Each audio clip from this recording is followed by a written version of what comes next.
Have you ever heard of a tribe where men hunt with poison-tipped arrows to survive and share their lives with over 10 wives? Deep in the wilds of Tanzania, the Hadzabe tribe lives without electricity, money, or modern laws. They don't farm or raise livestock, and when it comes to starting a fire, they spend the whole day rubbing stones together to create friction, firmly rejecting the use of lighters. So what keeps them going, and how do they manage to show love and attention to each of their wives in just a single day?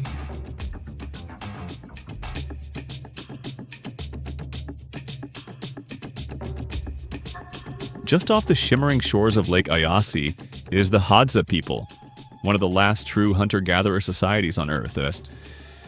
For over 10,000 years, they've survived relying only on their instinct, skill, and a deep spiritual bond with the land.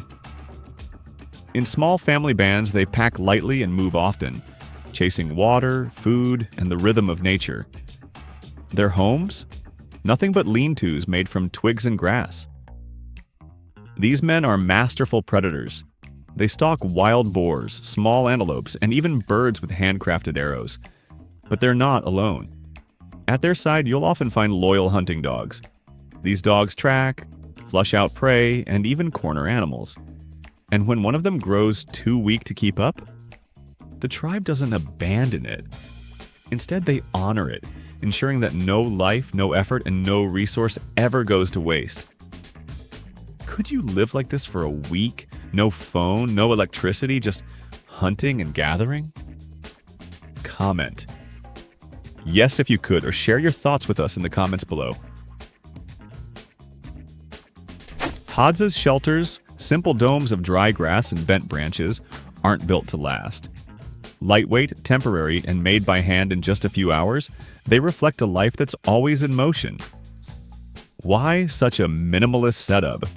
Because the Hadza are constantly on the move, following food and water across the rugged terrain of northern Tanzania. If the animals migrate, they follow. If berries vanish from one grove, they find another. It's nature's version of mobile living. Unlike the top-down hierarchies we're used to, the Hadza don't have a chief. Decisions are made as a group. In fact, studies like those published in Science and Current Anthropology note that the Hadza have among the most egalitarian societies ever documented, with sharing norms stronger than most modern economies. In the Hadza tribe, it's the women who carry the weight of survival on their shoulders. They are out from dawn, digging in the earth with hand-carved sticks, babies strapped to their backs. They know exactly where to find wild tubers, berries, roots, and medicinal plants scattered across miles of rugged terrain. Their deep knowledge of the land ensures the tribe's diet is balanced, but food isn't their only role. Hadza women care for children, maintain the shelters, manage daily routines, and keep the social fabric tight. They are teachers, caregivers, and cultural carriers, all without ever calling themselves leaders. And that's what makes it so there's no competition between men and women. While the men hunt, the women gather. While one risks the chase, the other ensures the camp is fed. But if you're wondering how a man earns the right to have 10 wives, the answer will surprise you. But first, take 5 seconds to hit the subscribe button and turn on the notification bell so you never miss any of our latest and most exciting content. In the Hadza tribe, polygamy isn't about ego, status, or wealth. It's about survival. So when a man has multiple wives, it's not for luxury, it's for labor, leadership, and legacy. Each wife contributes something essential, gathering food, caring for children, building shelters, managing the camp. Together they form what you could call a survival squad, a well-oiled team that ensures the community not only survives, but thrives. But not just any man qualifies. To even be considered for multiple marriages, a man must prove himself. That means consistently successful hunting, strong leadership skills, and the respect of his peers. He must provide not just physically, but emotionally and socially for every member of his extended family unit. Each relationship has structure, mutual agreement, and shared purpose. Wives cooperate, not compete. Children are raised communally, And while the idea might feel foreign to outsiders in this environment, it simply works. How many wives do you think a man can really take care of in such a scenario? Drop us a number in the comments below. Here, both the man and the woman must agree before tying the knot. Marriages may be arranged by families, but they don't move forward without a clear yes from both the bride and the groom. Once the couple agrees, the groom's family offers gifts to the bride's family as honey, wild game, handmade tools, or even bundles of foraged food, symbols of gratitude, solidifying trust between two families. What's fascinating is that although polygamy is part of Hadza tradition, most men choose to have just one wife. One man, one woman, and their children, living together, sharing responsibilities, and surviving as a tight unit. Hadza wedding ceremonies are raw, joyful, and deeply communal. A bride dressed in animal skin clothing, dancing to the rhythm of drums under the open sky, pure celebration of two lives joining together. After the wedding, roles in the family are clear. Men hunt, women gather and care for the children, but both are considered essential. For the Hadza of Tanzania, time isn't measured in minutes or hours. Instead, their entire life is guided by the elements, sunlight, moon phases, and seasonal change. When the sun is high overhead, it's time to gather, to hunt, to move. When the moon is full and the savanna glows silver, it might mean a chance to dance or to quietly stalk prey under nature's spotlight. Their pace isn't pushed by urgency, it's tuned to survival and simplicity. According to studies from the Journal of Human Evolution, the Hadza's natural rhythm allows for long midday rests, spontaneous social gatherings, and remarkably low stress levels compared to urban populations. Here, productivity isn't defined by how much you get done, it's defined by what matters most: food, family, and the tribe's survival. How do you survive in a place where the rivers run dry, the sun beats down like fire, and there's no faucet to turn for a drink? For the Hadza, survival in one of Earth's toughest environments starts with finding water where most people wouldn't even think to look. They deep into dry riverbeds, sometimes spending hours just to find a few sips of hidden water. They search for natural wells, underground springs, or cool pockets of moisture trapped beneath layers of earth. Once collected, the water is stored in hollowed-out gourds or carved pieces of tree bark, biodegradable, efficient, and fully natural. And just when you think water is their biggest challenge, food presents an even more demanding test. Their diet, it's as wild as the land they roam: roots, tubers, wild fruits, honey dripping from cliffside hives, and meat, porcupines, rodents, even insects and lizards during dry spells. Nothing is wasted. The protein they get from smaller game and the energy-rich calories from honey and tubers help them maintain strength in a landscape where convenience doesn't exist. Every meal is earned. Every bite is a result of patience, tracking, digging, and an unshakable knowledge of the land. In traditional Hadza life, there is no currency. Instead, there's a simple code: you ask for what you need, and you offer what you can. Maybe it's a handful of berries, maybe it's a piece of meat, maybe it's time, energy, or help rebuilding a shelter. This barter system strengthens community bonds and ensures that no one is left behind. In Hadza society, survival depends on sharing, because that's how their ancestors made it through droughts, hunger, and harsh seasons together. But the world around them is changing fast. Today, some Hadza have begun participating in limited cash economies. They trade handmade baskets, jewelry crafted from seeds and shells, and even tools for Tanzanian shillings or US dollars in nearby markets. There's also a rise in community-based tourism. Travelers from around the world are now visiting Hadza camps to witness this ancient lifestyle firsthand. With guidance from local NGOs, these visits are kept respectful and low impact, providing income for the Hadza without disrupting their daily rhythms. That money goes toward essentials they can't find in the wild, Metal pots, durable clothing, even fishing hooks or modern blades for hunting. Tools that improve efficiency without compromising identity. According to the Tanzania Cultural Tourism Program, which supports indigenous communities through low-impact tourism, Hadza-led tours now contribute a modest but growing source of income, helping preserve culture while engaging with the outside world in a controlled way. Hadza men are expert hunters, and their weapons are as raw and real as their lifestyle. They use bows carved from acacia wood, known for its strength and flexibility. Their arrows? Sharpened bone or metal tips, often crafted by hand. Every part of their gear is made with purpose, passed down from one generation to the next like sacred tools of survival. Hadza hunting is a masterclass in patience and control. These men move like shadows across the savannah, scanning for footprints, fresh droppings, snapped twigs. They read the wild like a book. Once prey is spotted, they wait for that one perfect shot. In the Hadza world, success isn't about brute strength, it's about precision. The full moon? It's their secret weapon. When the savannah is bathed in moonlight, the Hadza hunt at night. No lanterns, no torches, just natural light and flawless coordination. Hand signals, low whistles, silent footsteps. It's like watching a choreographed dance under the stars. For the Hadza, honey isn't just a snack, it's fuel. It's medicine. It's survival.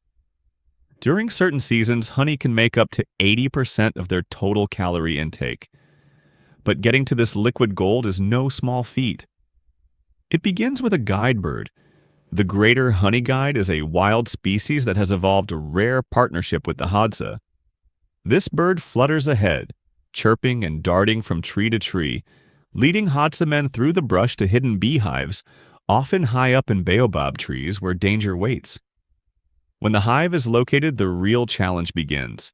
Without safety ropes, gloves, or smoke protection, a Hadza climber ascends, sometimes over 30 feet into the air. He battles sharp branches, loose bark, and, most of all, swarms of angry bees. Using simple tools, often nothing more than a sharpened stick, he cracks open the hive and scoops out thick, golden honey. Every sting is endured. To the Hadza, pain is part of the process. It's a sacrifice to nature. Bees are sacred in their worldview, guardians of one of Earth's rarest, purest gifts. The act of honey gathering is treated with spiritual respect, passed down like a rite of passage. Even children are taught from a young age to respect the bees, the bird, and the trees that give life. In a world where most people get frustrated when a lighter doesn't spark on the first try, Hadza men create fire with nothing but 2 pieces of wood and practice skill. They start with a dry wooden base, usually a chunk of local hardwood. Then they take a thin stick, place it upright, and begin spinning it rapidly between their palms, almost like rubbing cold hands together. The heat builds through friction, smoke appears, and then a spark. A small ember is caught in a bundle of dry grass or leaves. One gentle breath, and suddenly a flame. No fuel, just pure survival technique. This isn't a parlor trick. It's a life-saving tradition passed down across generations. The ability to make fire on command, anywhere, anytime, is essential in a place where temperatures can drop dramatically at night, and food often needs to be cooked immediately. Watching it happen is almost hypnotic. The motion, the patience, the focus, it's like watching a living piece of history unfold in front of your eyes. When the hunt is done, the fire is lit, and the stars begin to claim the sky, there's one more ritual that brings the Hadza together. They call it Tako, a unique wild blend of tobacco and local plants, not to be confused with anything served on a plate. Tako is handmade from scratch. The Hadza gather wild tobacco leaves found in the open bush, dry them under the sun, and crush them into a fine powder. This powder is then mixed with ash from specific plants, giving it a distinctive taste and effect. But the real power of Tako lies in how it's smoked. The Hadza smoke together, seated in a circle around the fire, passing a carved wooden pipe from one hand to the next.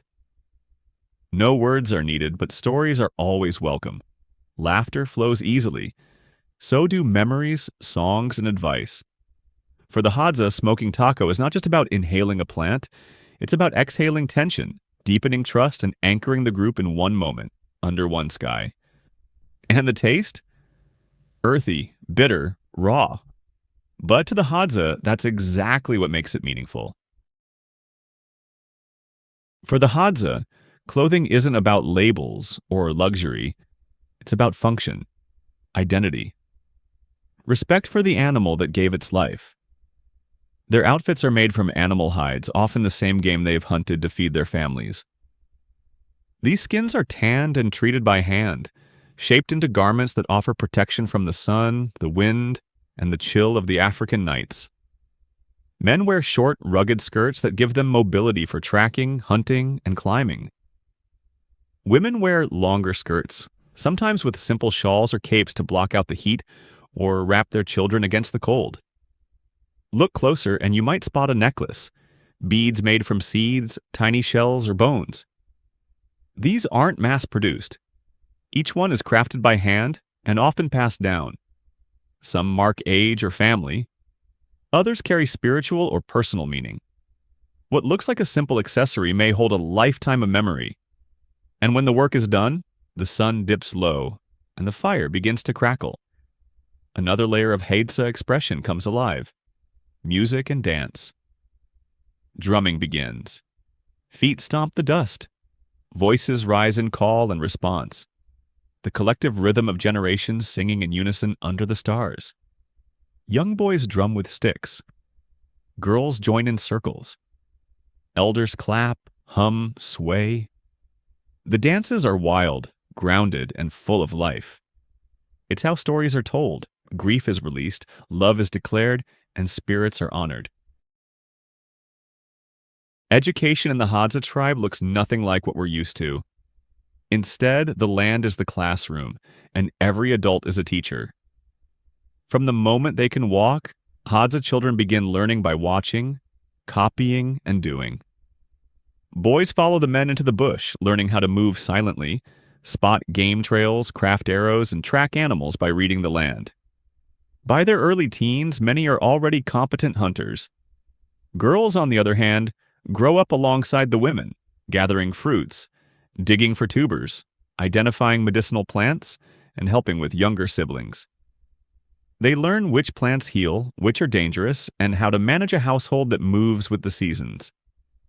Each night, after the embers of the fire are stirred, the elders begin to speak stories, legends, history, lessons wrapped in rhythm and memory.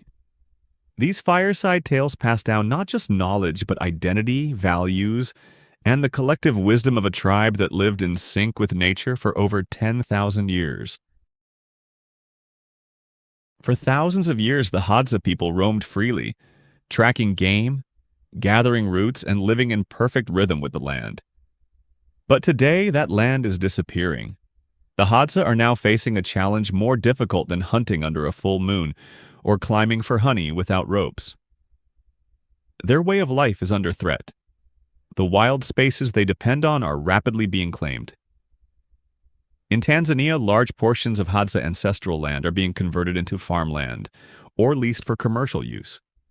What was once open hunting ground is now tilled soil, fenced pasture, or private property. This shift forces the Hadza to adapt to unfamiliar systems, fixed borders, ownership rights, and legal conflicts that have no place in their traditional worldview. Still, not all hope is lost. Thanks to partnerships with local conservation groups and international NGOs, some Hadza communities are now receiving formal land rights and legal protections. Initiatives like the Jama Community Resource Team and the Dorobo Fund work to map Hadza territories, defend them in court, and support cultural preservation without disrupting their autonomy. Some Hadza have also begun bridging two worlds, sharing their traditions through ecotourism, educational exchanges, and sustainable trade, helping protect their identity while cautiously engaging with the modern economy. We've explored 15 amazing facts about this incredible tribe. If you enjoyed the video about the Hadzabe tribe, don't forget to hit the like button and subscribe to my channel. Your support is the driving force that helps us continuously improve and bring you even more engagement. We are so glad you are with us today. Please leave a comment, like the video to support us, and subscribe for more videos. See you soon.